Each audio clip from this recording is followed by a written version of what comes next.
नमस्कार मित्रों, स्वागत है आपका हमारे यूट्यूब चैनल पे। टीटी परीक्षा 23 को तैयारी शुरू। देखिए, ये एक जिले का जानकारी दी गई है। इसी तरीके से सभी जिलों में तैयारियां ज़ोरों पर हैं।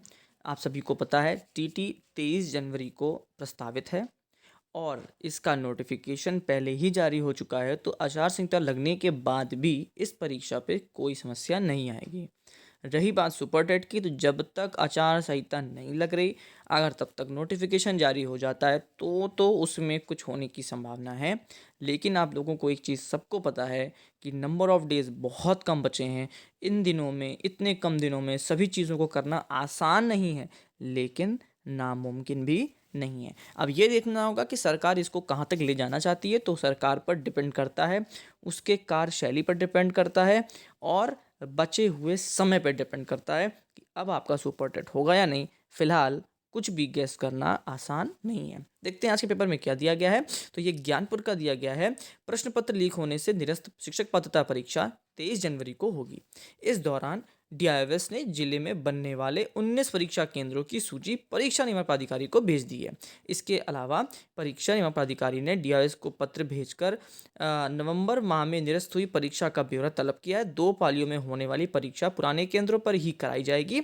इसमें कुल 16,581 अभ्यर्थी शामिल होंगे। आप लोगों को एक जानकारी और दे देते हैं कि गांव क्षेत्र में, पिछड़े क्षेत्रों में और शहर से दूर क्षेत्रों में जितने भी सेंटर बनाए गए थे, उन्हें अब निरस्त किया जाएगा।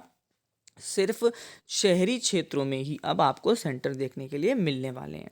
जिले में 19 केंद्रों पर होने वाली थी शिक्षक पात्रता परीक्षा, जबकि पूर्व माध्यमिक में इतने जो अभ्यर्थी थे वो वहां पर पंजीकृत थे। बीते 28 नवंबर को प्रस्तावित परीक्षा एन वक्त पर पेपर लीक होने की जानकारी होने पर निरस्त कर दी गई थी।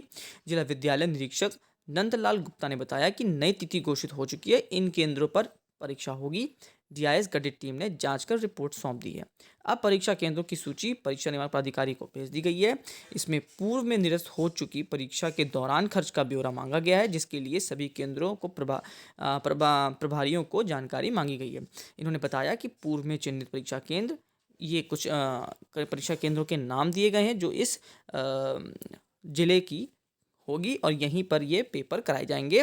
तो ये याद रखिएगा कि जो तैयारी है वो ज़ोरों पर है और जो आपका यूपी टेट है इस पे कोई संशय नहीं है। ये 23 तारीख को हो जाएगा। अगर फिर से कोई पेपर लीक की खबर नहीं आती है, मतलब कहने की बात सीधी सीधी ये है कि चुनाव से इस परीक्षा पर कोई भी इफेक्ट नहीं पड़ने वाला।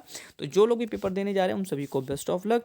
रही बात सुपर टेट की, तो मैं बता चुका हूँ, अभी भी ये संशय में है, 50-50 है।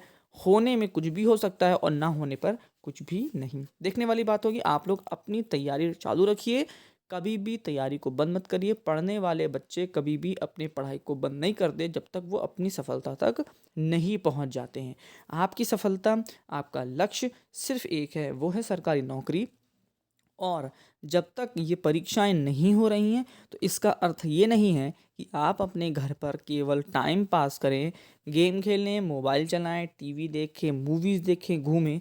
ये आप लोगों का लक्ष्य या आप लोगों की कार्यशैली नहीं होनी चाहिए। भले ही आप लोगों की कोई परीक्षा ना लगी हो, तो दिन में थोड़ा ही लेकिन ज़रूर पढ़ाई करिएगा। और मेरा सजेशन मैथ्स रहेगा। मैथ्स अभी से तैयार करना शुरू करेंगे तो अंत आते आते तक आपकी मैथ्स इतनी अच्छी हो चुकी होगी, कम से कम परीक्षा में आपको वो मदद करेगी। तो ये खाली समय नहीं है, ये उपयोगी समय है जो आपकी लंबी तैयारी के लिए है। इस समय में जो पढ़ाई करेगा वो आगे सफलता पाएगा, और जो सोचेगा कि इस समय हम घूम लेते हैं, वो जीवन भर घूमता ही दिखाई पड़ेगा। लास्ट तक आपने वीडियो देखी उसके लिए बहुत बहुत धन्यवाद। इसी तरीके के कूल कंटेंट के लिए अगर आपको ये चैनल ज्वाइन करना है तो लाल पे जाइए, सब्सक्राइब बटन दबाइए और बेल आइकन भी ज़रूर दबाइएगा। Thank you and have a nice day.